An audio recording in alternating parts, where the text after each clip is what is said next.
Listen, here we are. Here we go. It's live. We're doing it. Listen, it's Black History Month. So naturally, the black man that stands strong on this podcast, day in, day out, week in, week out, doing it all the time. Obviously, I am here working by myself.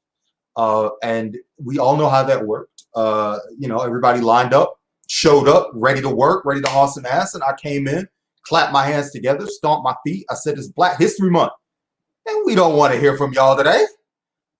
No, I'm sure that other people will show up when I let them, when they feel like it. But luckily, we have a large day in store today because we've got a lot to talk about. We want to talk about Marjorie Taylor Greene, how important she is, and Republicans like trying to do like some back and forth with Ilhan Omar, like that's their Marjorie Taylor Greene. And I don't know if Ilhan gets the right wing maybe as riled up as MTG does for the libs.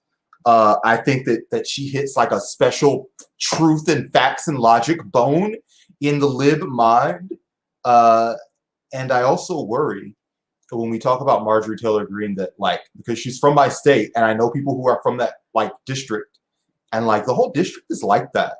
Like she did not get elected by accident. Like she's a pretty good representative of her district. Those people who think that like Barack Obama is a vampire and can teleport through microwave waves and can show up in your kitchen at 3 in the morning. I've come to have let me be clear, a little cookies, a little milk. That like is her district. Those people that are on Facebook and are constantly talking about extermination camps, like that's literally her district. And if by some miracle, and of course all of us know that like there can't be any real consequences for her because like they're all in the gang together and that immunity is important for elected officials. Can you imagine a world where like elected officials were actually held accountable for the damage that they did? Because you'd end up in a situation where like if we impeach one person that's a president or a senator or a congressperson and they're in power and they're screwing things up and they're from one party, when that next party comes in, it's game on them. Trump comes in, tears stuff up, he gets impeached. Well, the next guy's going to say, well, we've got to do it for Biden. So what happens is both political parties kind of have a detente and everybody gets away with everything, except there's only one side that actually uses, their quote unquote immunity. I do have a guest here. So as we talk about Marjorie Taylor Greene and the Republican response, which is to attack Ilhan Omar even more, we'll have a good guest to talk about it. So first of all, are you okay too? Thank you for following.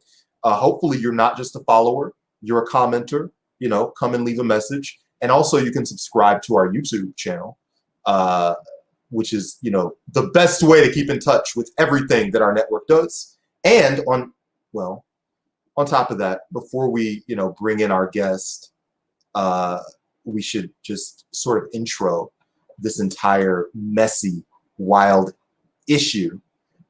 Which I guess is to just say there are a handful of House Republicans that are trying to do like a counter ultimatum in terms of committees because, Ilhan Omar is also on a committee. So this is Jody Hice is the only person that I recognize because Jody Hice is a Georgia representative.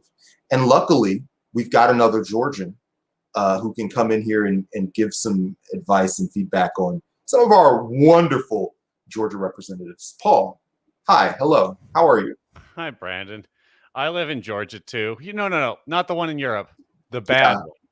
Oh God, listen, like I don't want to compare our Georgia to their Georgia. First of all, they did it the whole time I was in high school. Our Georgia has slightly better weather. You got that's worth talking about. We've got. I want to name some sports team that we can take pride in. Is there one? So I just feel like Russians would not be impressed by Atlanta United. I feel like they should have some sort of elite soccer androids. no, That- Eastern Bloc invented murdering people Yeah. over soccer. We're not gonna fucking this isn't it yet. Like we have some white supremacists in our audience, but they have an entire section of fascists. So like it's not even fucking close. Yeah. I mean, we're trying. Mingo, I don't know how much your communist sickle assy art will come up here. I'll bring it up. We'll try it.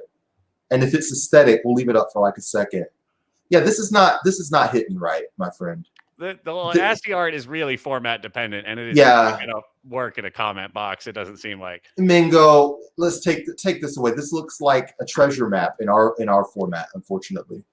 Well, I did play Atari 2600 growing up. No, I didn't. I'm not that old. This looks like Frogger. This looks like when Frogger gets hit by the van. This is what's left behind. That's the tire print right there. Oh, that's the tire print.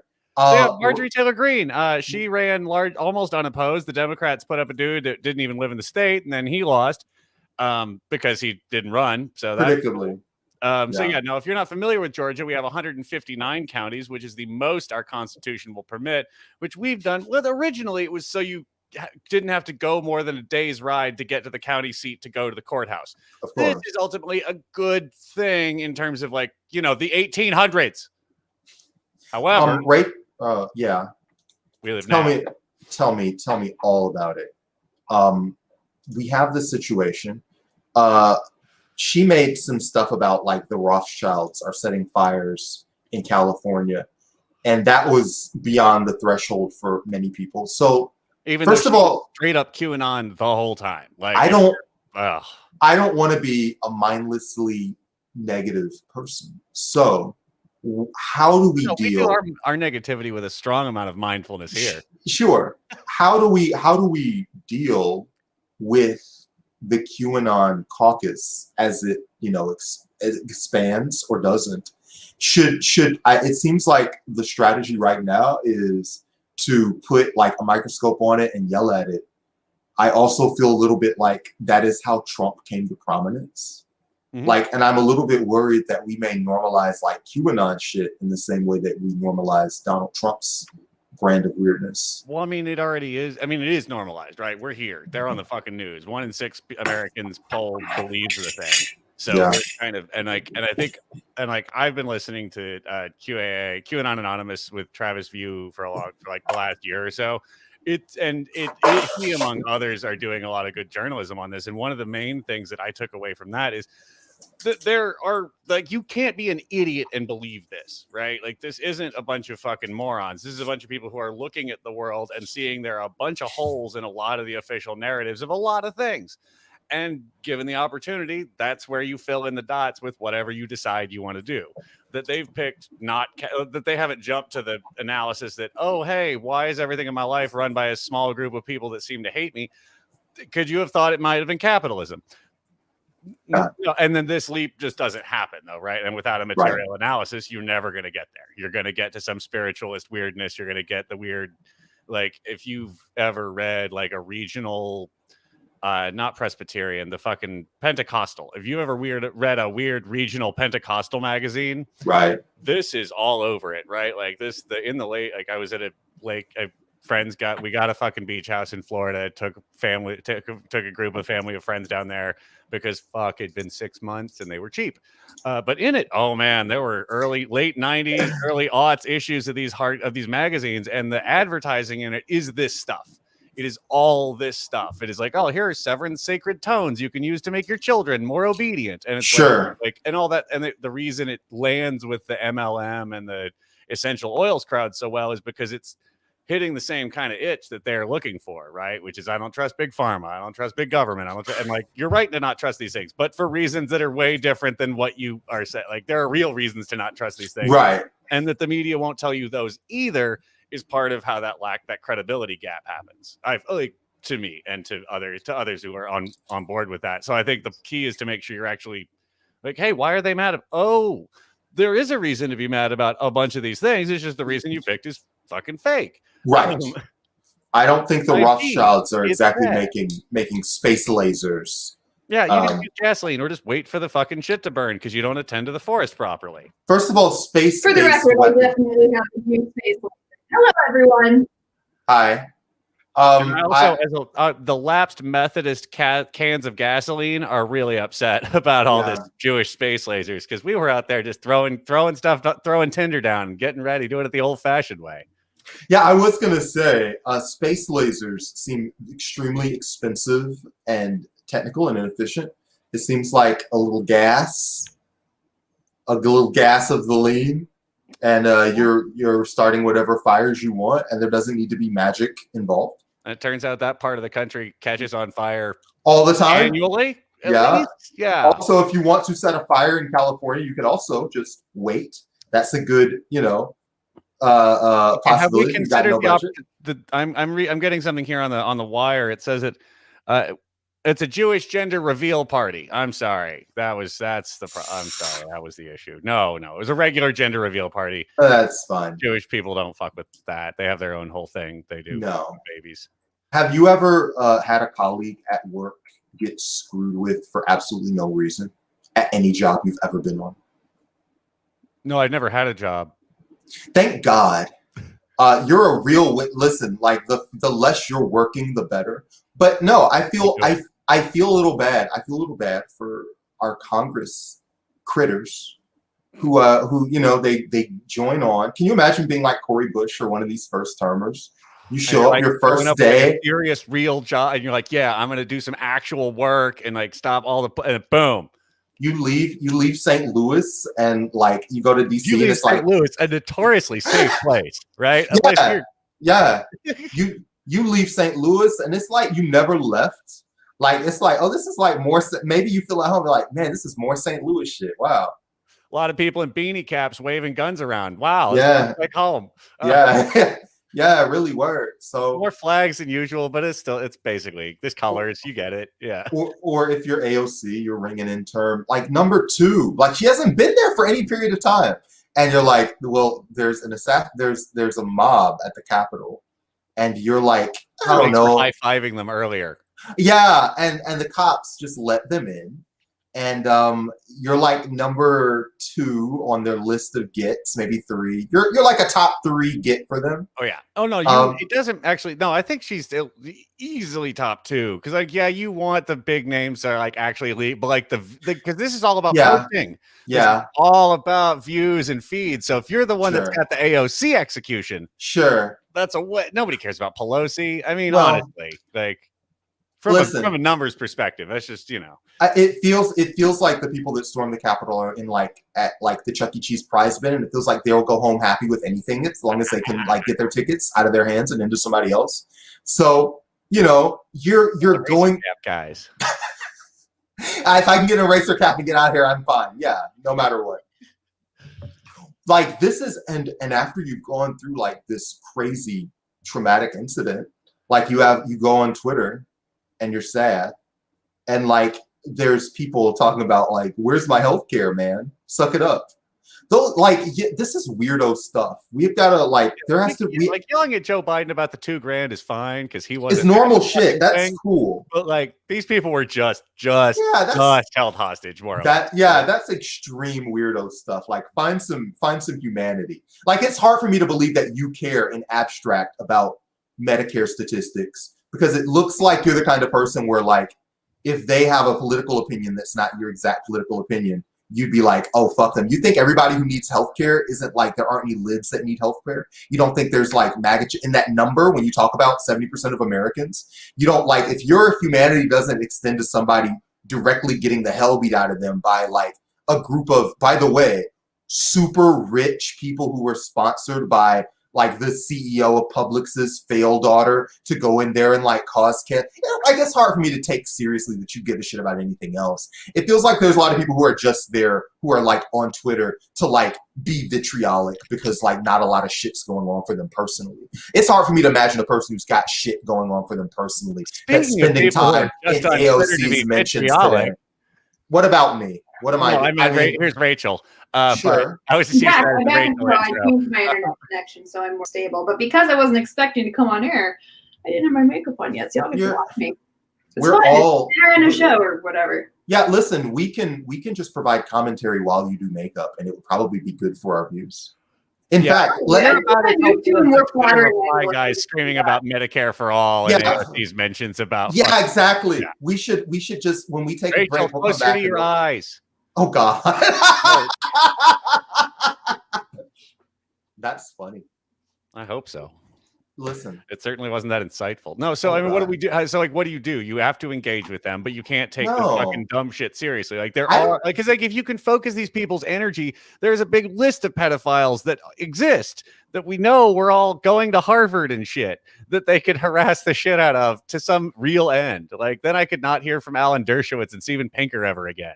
Wouldn't that be That cool was if so we could chill. pound them off Twitter instead with the Way focus this chill. QAnon energy a little bit? Way minus chill. the- Yeah, and Paul, you and I have talked about this a million times now.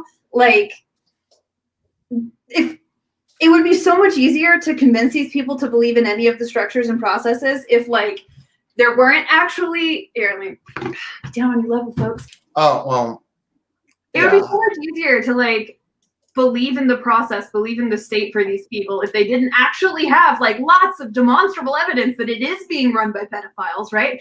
Like, if there were no pedophiles, it would be a lot easier to sell these people on, you know, who the actual pedophiles are. No. Because now they just, like, meh.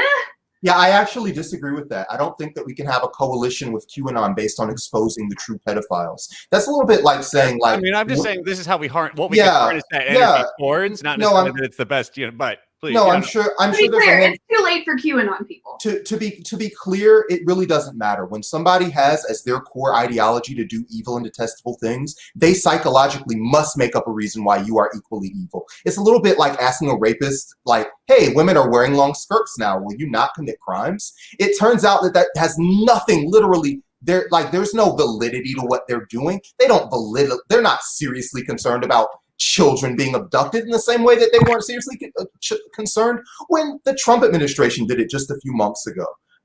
Like we have literal directed documented cases of child abuse that are happening en masse. So it's not like there's some coalition that's going to be built around child safety. Oh, these are the true people that are endangering children. They don't care about kids. Have you seen their public priorities? Have you seen how they treat their actual literal children? This is absurd. Like, there's no coming No, back Richard, from that. this is about diffusing mobs Yes, of it's- internet whack jobs, and if Yes. I can redirect that weird energy into this better, Yeah. until you something like no, I mean, this is the Yeah. question of how many people are like along for the ride, and how many people are LARPing it because its goals align directly with theirs. 'Cause, Sure. like, QAnon is not, as we talked about and has been said a lot, is not in itself white supremacist. However, all of their objectives turn out to be womp womp, the same one as the Turner Diary cosplay community. Right. Which And, is like, on that's well, I would push back against that. I would say that is explicitly the point of that thing.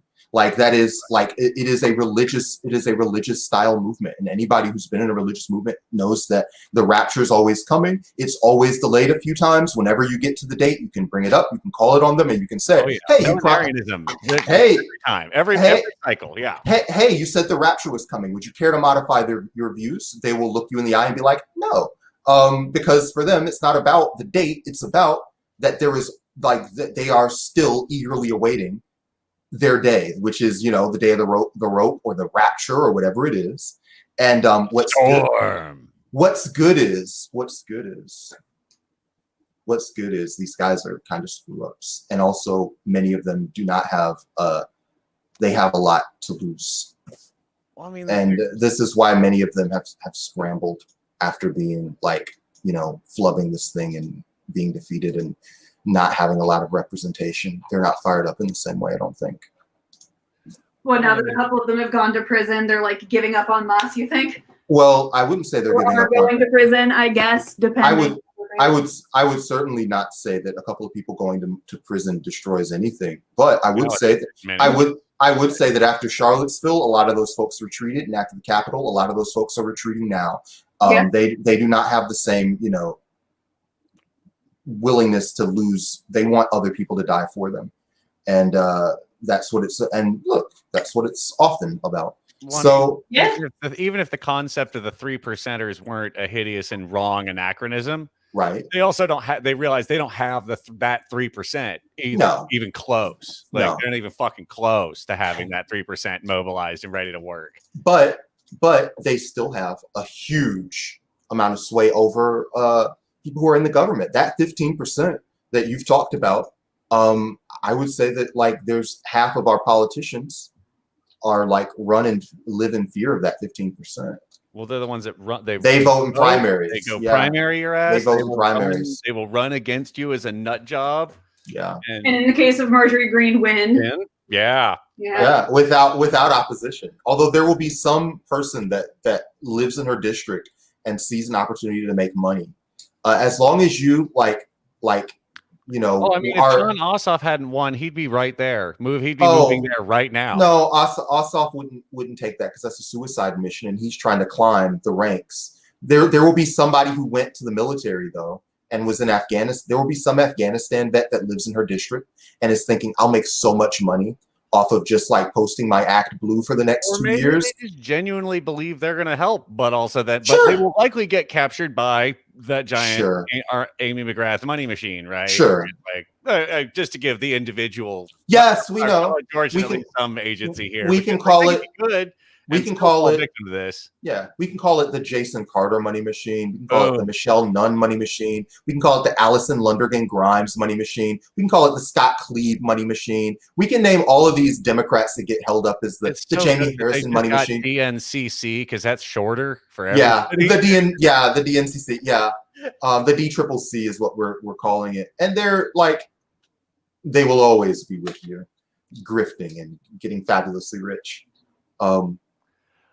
But okay, let's get more. You said something about being optimistic at the beginning of this, and that clearly hasn't happened. So listen, I think that's fun. But here's the thing, though. That person will grift their money, and they'll lose to Marjorie Taylor Greene or whatever. But that's okay. The live money will go to that, and we can run other candidates across the country that has that enthusiasm. So no, I'm not like.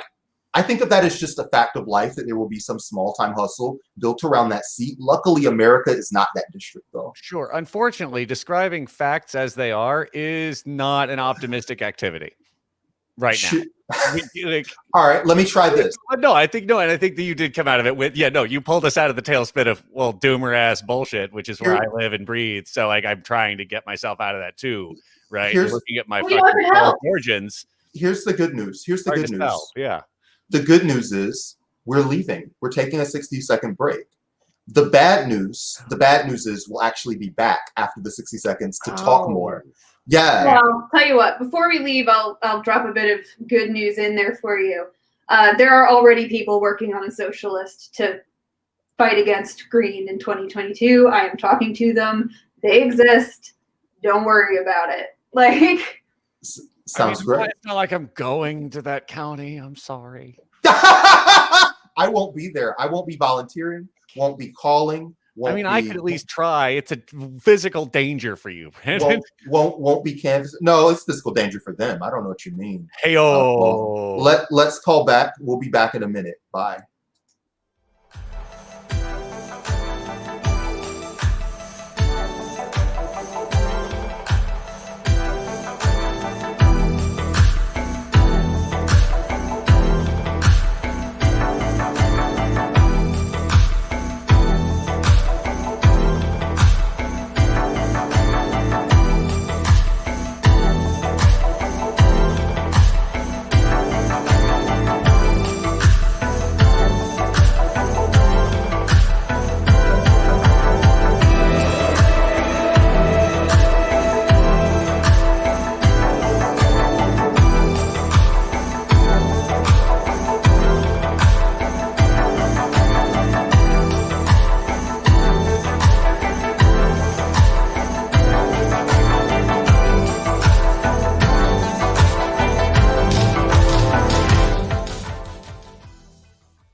It's another wonderful day in the neighborhood. And it's my kind of day because we've got Paul here. Say hello, Paul. Hello, Paul. We've also got Rachel here. Say hello, Rachel. What's up, babes? And we've got lots of news. I want to talk about one of our favorite evil overlords, Jeff Bezos. Oh, I was hoping for I thought we were gonna go the other way. Do you have another favorite evil overlord? Oh, well, I mean, today's got exciting news for the other shitty James Bond villain in our lives. Which one? 140,000 Tesla Model S and Model X vehicles were voluntarily recalled by Tesla at the behest of the National Highway Traffic Safety Authority. So because the screens don't work. The backup camera, like so the touch screen in the console that makes that's no good. Oh, it's all of them. It's like almost all of them. How does a device that's that expensive have problems with touchscreen stuff? Because it seems like Brandon, it seems everything in this country made to spec and really well and designed with the user and longevity in mind, and certainly not just to turn over into a quick profit to. Oh, right. Yeah, we live in this America. It seems to me like, the Amazon manufacturers figured out this touchscreen thing. Like maybe like for $30 touchscreens that are tablets that are like 10 inches, like 5 years ago. Oh, the manufacturing's there. Yeah. These devices are that's why tablets are cheap bullshit now. But that also doesn't. None of them are in charge of a car. So if they fail, you just throw it away. That's a big problem. It's the difference. I mean, I think it's a major difference. Like a fucking analog switch, you replace one switch, but also it kind of could still work. This is a voluntary recall, and I assume that voluntary recall means that it would be so fucking bad if we made you do it. Right. Do it. Yeah, because otherwise, I mean, we're talking about a guy. We're talking about a guy who stamped his feet and threatened to leave the state of California. For basic COVID protections for the workers who work there. So this is not a guy that's like, boy, this is bad. I care about quality. I've got to stop this before anything gets out the door. Make sure my user base doesn't all die. That's not him. That's not our guy. Not our guy's primary motivation. What do we do as future Tesla owners? We've all got a little Nokia stock. So obviously the answer was always trains. It was trains then, it's trains now, it's trains in the future. It's trains, it's trade unionism, and it's getting hammered all the time. The secret of the 19th century will solve our problems today. Listen, Paul, I like that we can leave Rachel's, mutual aid, direct action, tenant organizing for trains getting hammered all the time. What was the third? The third one was trade unionism. Trade unionism. So like a form of mutual aid still in there. Sure. Ultimately, the solutions to a lot of these problems are like normalizing being fucked up all the time because everyone is, so we can just act like it. That's what's happening and live our lives, and just fucking stop building cars. This is fucking stupid. Wouldn't it be a better podcast if we were all on a train getting hammered? Yes. Wouldn't this be a vastly better podcast? Haven't you seen Snowpiercer? Yeah. Look how cool it seems on the front half of that train. What if we were just cosplaying Snowpiercer and nobody else was in on it? How are you gonna? Okay, let's take a step back here. Logistically speaking, how are you gonna do this? I will. Not how you're gonna get away with it. Just how are you gonna accomplish this cosplay to begin with? I'm going to go to a vintage store. I'm also going to have I'm going to buy some toy weapons, and I'm going to have a lot of enthusiasm. Right. And I just think people will join me. Okay. And if someone asks, we'll just be intensely in character, and hopefully everyone on Amtrak has seen Snowpiercer. So when we say we have to get to the front to defeat the corrupt Mr. Wilkins, Joe Biden's favorite movie. Yeah. What's that other action movie that takes place on a train? Is it Under Siege? Under Siege, yes, I believe does take place a train one. People will believe we're either doing Snowpiercer if they're like under 50 or Under Siege if we're over 50, and it should be fine. And as for my cosplay contribution, I am entirely style and zero substance. And I love any examination of my content completely destroys it. So I'm already doing the whole thing. I feel like you're in the Tilda Swinton role then, and we have to take you hostage. Yeah, that is unfortunate, but I agree. Fair. Yeah. I mean, I'm the one wearing a tie. I have both of my arms. Listen. I've worn a sweater vest sometimes. It happens to all of us, and it's totally fine. Well, that's very gracious. But anyway, yeah. So it has been a bad week. It's been a weird week in news for Rich Dinklage. Tell us how Lex Luthor, second-rate Lex Luthor. This guy, he's leaving Amazon, and the guy that's taking over is the AWS guy. And if you know Amazon and how it's structured, AWS, the thing that makes money. Sure. Yeah. Everything else Amazon does is just like spreading like the board and taking things over. Like whether it's the book sales or the video, it's just like disruption and having a lot of money. AWS is a thing that customers and more importantly, businesses actually pay for. It's like tech shop, all your shit is there. Right, exactly. Andy Jassy is that guy, and he has been their AWS person since the beginning. And Bezos, obviously, I think, is actually Amazon's major innovation. This is their major contribution is like getting the logistics to that fucking down. Yes, they scale it, they build it, they have their process, and that is like they are very, very good at it. They're shitty in all kinds of ways while doing it. We know it, but AWS, much like YouTube, is a product that has many bumps, but is difficult to imagine a replacement for. Yes, which is why we should just nationalize it. Boom. Sure. Yeah, no, they just figured out how that logistics works. You're like, okay, cool. You just build these and we do this now. We plug them in, knock them together. Yeah. What do y'all think is going to happen with Bezos' life? What is he truly going to transition to that Bill Gates, the philanthropy, quote unquote, role? Or do you all think that he's going to go ahead? In his message to his staff when he was leaving, he explicitly said he was not retiring and in fact is going to focus on his space program. So my guess is it's rats from a sinking ship and he's just trying to focus on getting his ass off the planet before California literally burns down entirely. Did Elon Musk pass him as the richest man? Yeah, but that's but only because he lost a load of money in the divorce. Like, yeah, that's fake? All of that. I know. Value. Well, a lot of it is specifically stock valuation of Tesla, which we just discussed had to recall every vehicle it made in the last 2 years. No, like let's acknowledge that these are all like video game points. But do you think that there's like 10% of Bezos that's like, I gotta get in the space game?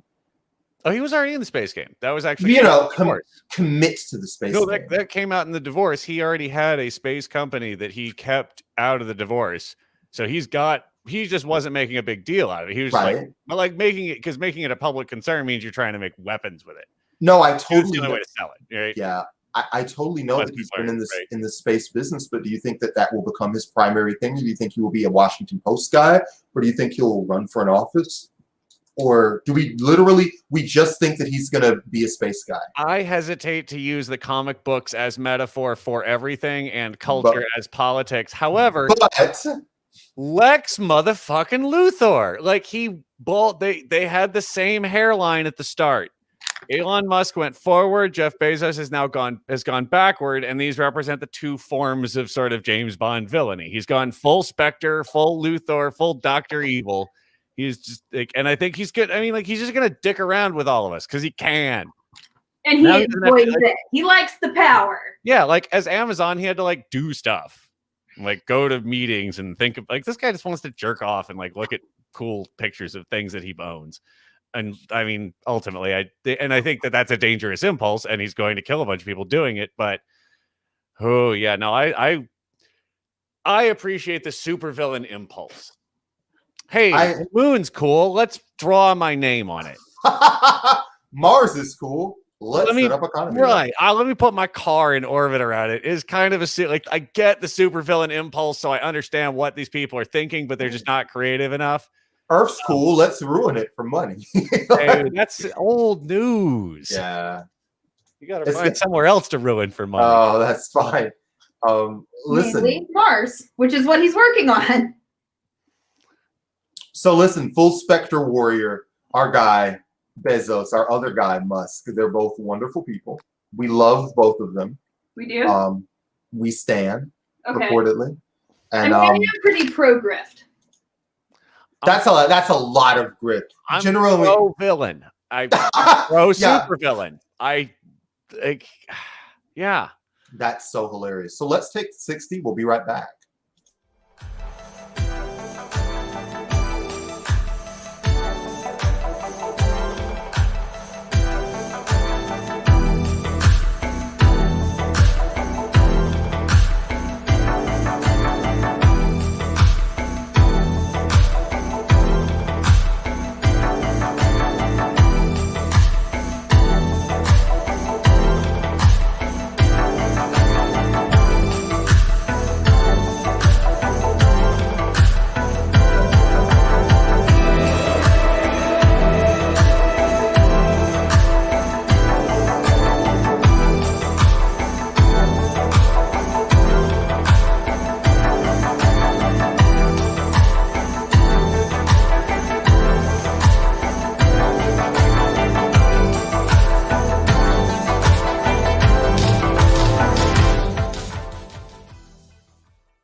Take your time.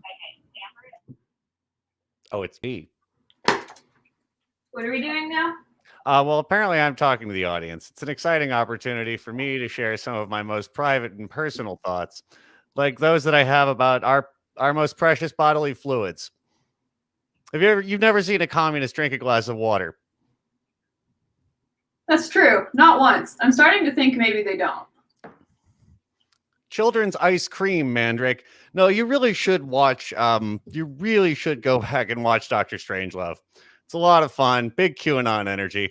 Which that's just because it all has all that John Bircher shit that was already in play, kind of embedded in it. But General Ripper's got a very white hat energy to him in terms of the way the Q people think about government entities. And then what? Good. The rest of us are back. Yeah, listen, I wanted to, before we and there's obviously more to say about our billionaire class. I mean, sure, they're bad. That's what we have to say about them. So in other news, the India protests, and I feel like this is probably one of America's big underreported stories because the media is not reporting on it for obvious reasons. And I also feel like the internet left is not reporting on it for obvious reasons. Because we're busy screaming at AOC. I just mean being white and not interested in international news is just something that exists on the online left. That is true. Yeah. We have a difficulty with our international and domestic policies in general in America, and that definitely extends elsewhere, right? And I can say, we covered Bolivia the entire time. Mm-hmm. We talked about Bolivia for literally long after it had left the news. So when any international story has its week in the spotlight and then leaves the news, that story becomes more interesting to me because people make moves after the cameras have left. No. Okay, it's over. No one's going to come back here again. No one cares. It already ran its ad time. Yeah. When people put attention, a second round of attention on a topic, whether it's Haiti, Haiti is always being screwed over in some new way. In fact, we're here in the Biden administration, and literally, folks are dealing with being deported in the same way that the Dreamers were being deported to Mexico, a country where they'd only lived in before they were 5 years old. There are a handful of people who in the late days of the Trump administration were booted out to Haiti, and they've got Haitian parents and they haven't been in Haiti since they were 2. And the Biden administration is maybe dragging their feet a little bit on helping out with that. But that's another example of an international story that isn't getting its due. So when someone gives an international story a little bit of due, even if we don't think that that person is in our political fucking wheelhouse, I still think it's kind of rad.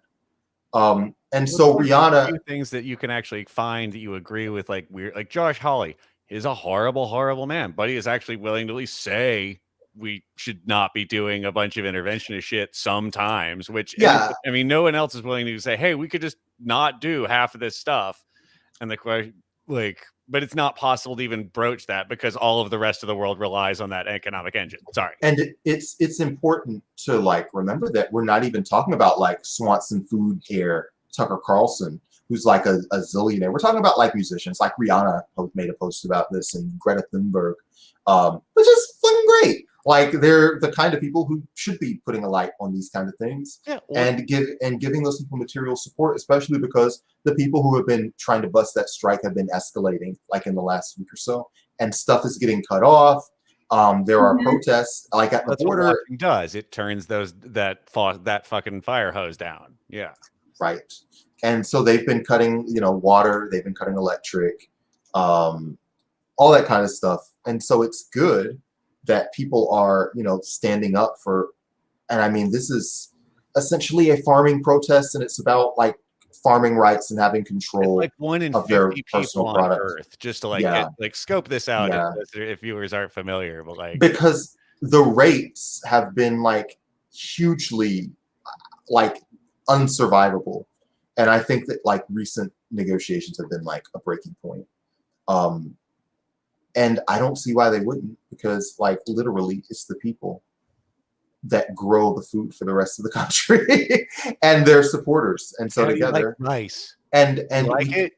Yeah. And I don't know how many of these lessons from this can be applied to the United States, because there's a lot of history. There's also like a lot of like cultural and ethnic stuff that's going into that they don't have to, that are lines that they don't have to like jump and build. Well, yeah, that's the thing. It's like it's not generally a great idea to use local or like our national politics to contextualize a different country's politics. That being said, I do think we can draw some inspiration from the people going on strike, right? Like at the end of the day, we do still really want to be able to build that capacity in the United States. So like, absolutely. And listen, all of those people, they have they like the core of the strike, they share a trade. Yeah. Well, it's useful in terms of contextualizing like ongoing labor struggle too, because ultimately the reason their government is doing all of this bonkers stuff is because they exerted power, right? And now the government is trying to use force to break that because it's the only way you can break it. Right. And they know, being India, that you have to break it, because if you don't, it works. Yeah. They've experienced that super directly a bunch of times. Yeah. So then, you know, it becomes less of a question of like, you know, really it's a matter of who's going to break first, right? And when they start cutting internet and stuff like that is when we should really start to be like concerned, right? Because governments don't cut the internet unless there is something they are really, really trying to suppress. Yeah, because the internet, I mean, there's commerce there. Yeah, well, exactly. And then you can reach out to everybody, you can organize together. So, I mean, clearly what we see there is that they are super scared. They're super duper scared. Yeah. Which is kind of awesome. I mean, honestly, I wish we could do that to our government. That'd be cool. Like, just put the fear of God in them by going on strike. I mean, listen, it's happened like last year with the air traffic controllers. I think that the day that they like stopped working, that was the day that the shutdown ended. Yeah. And it was weird that Nancy Pelosi took so much credit for it, but like anybody who just like is aware of history and saw that those headlines back to back. Yeah, absolutely. It was over. Well, it speaks to some of the, I mean, like it speaks to the effectiveness in a different way of the strategy of the far right to establish choke points at the, essentially the operational, the violence surfaces of civilization. Sure. Right. Like they have gotten a chokehold on that. However, there are like hundreds of other parts of the economy and parts of our machine that don't work, or that like must work in order for all of the rest of it to work. Yeah. And that specific, like air traffic controllers, boom.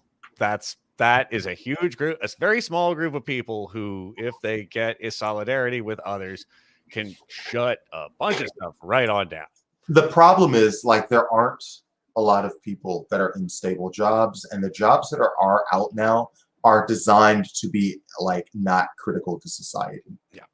Well, everything that's critical to society is put in the hands of some kind of a management algorithm variant or an algorithm. Yeah. Designed by SAM, which is functionally just operated by them.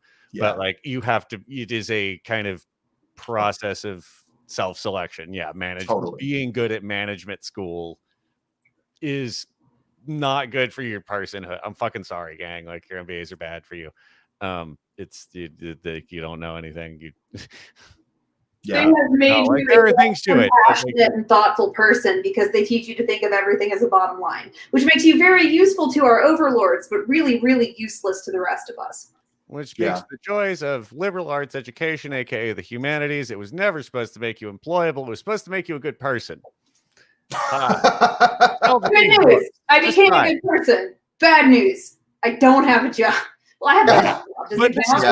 But this is what happens when you do STEM for 20 years, right? Also, like, oh shit, nobody knows anything about fucking anything, really.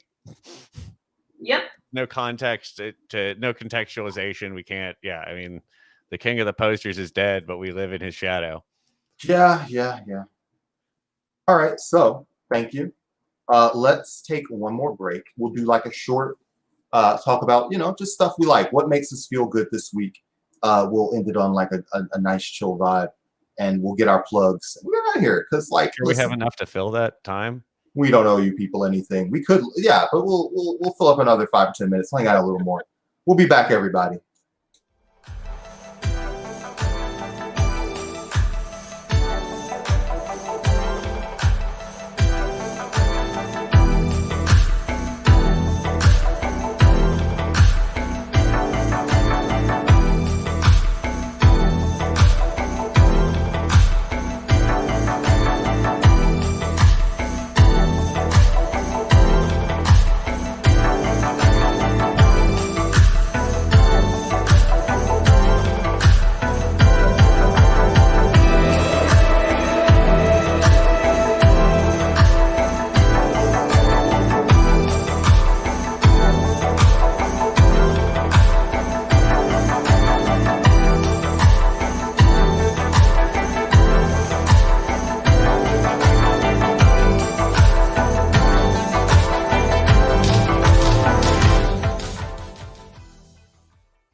Before we get back into like our favorite thing, I guess this is like transition. I want to talk about like stuff we like, stuff that makes us happy, and stuff that's cool this month. And typically, I do not do like today in Black History Month because as a kid, like we would do it all the time, and it would feel like they would all tell us about like the same 4 people, right? Like George Washington Carver invented peanut butter. Martin Luther King Jr. Yeah, listen, like you're doing that. I'm doing the same thing. I'm in a class like, yeah, I know. They'll make you think that there were fucking 4 significant fucking Black people in history as a kid. So, like, who can forget Rosa Parks inventing the bus, though?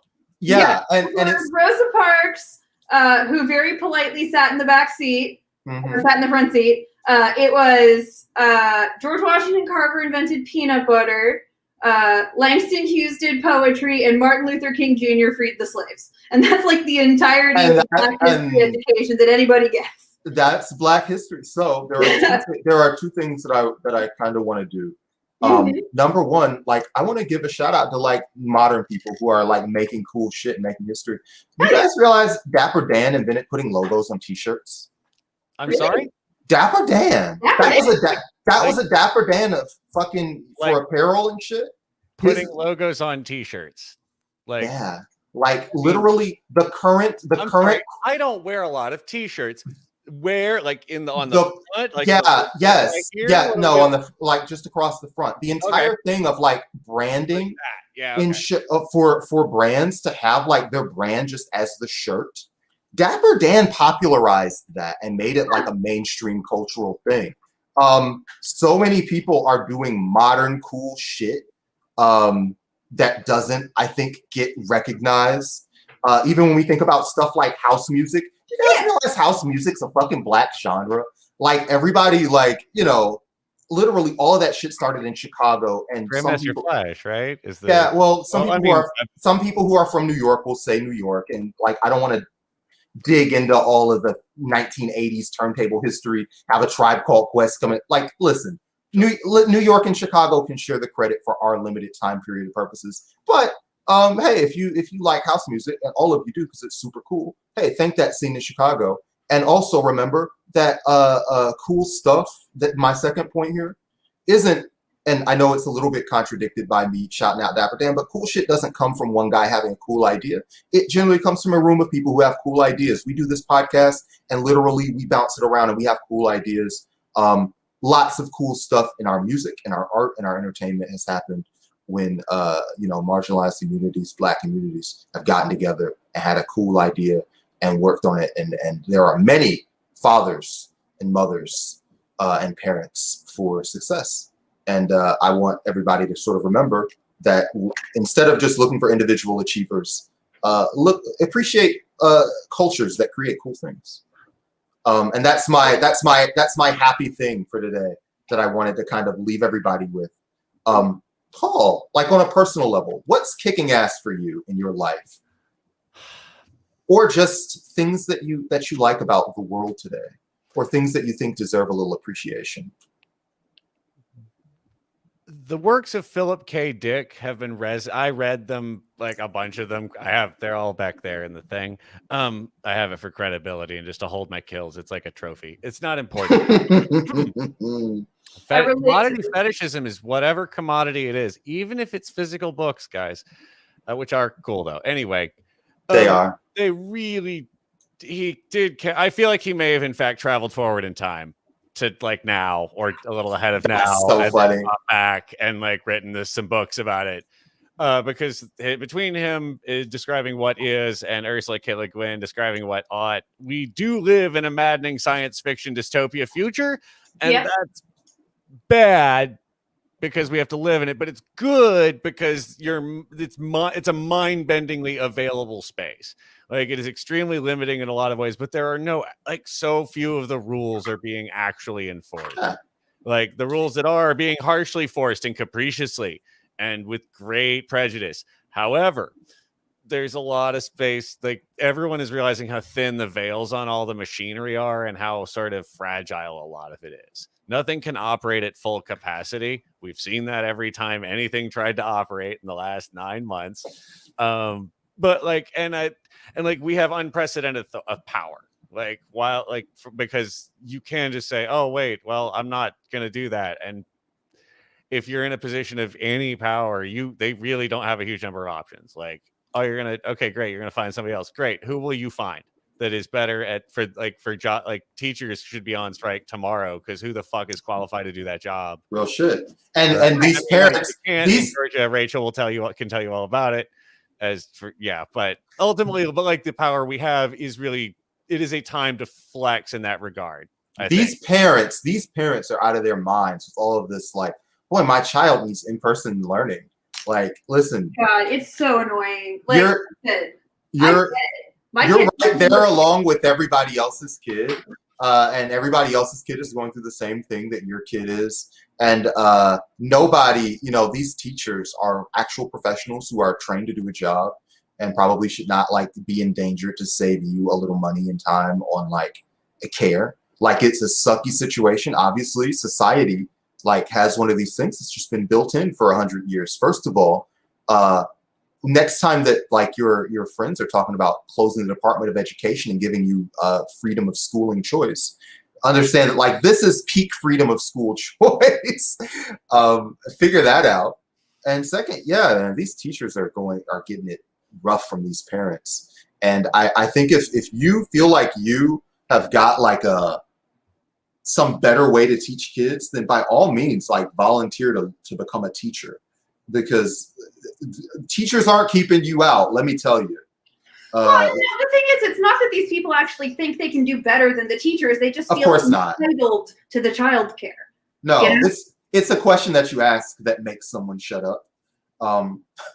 But Rachel, what do you treasure aside from America's teachers? What's making you feel good about your life, society, art? What's bringing positivity to your life? Gosh, okay. Well, I have a lot of cool work stuff going on. So, for those of you who know me personally, you already know this. For those of you who follow me super closely on Twitter, you might know this. And for those of you who don't know me and don't follow me on Twitter, you're about to find out. I recently decided to loop back in to organizing with formerly Metro Atlanta DSA, now Atlanta DSA. I've been talking with people. I've been looping back in. We're making all these awesome plans for things we're going to do. Hey, Rachel, you've your mic kind of skipped a beat there. Would you like? Oh, okay.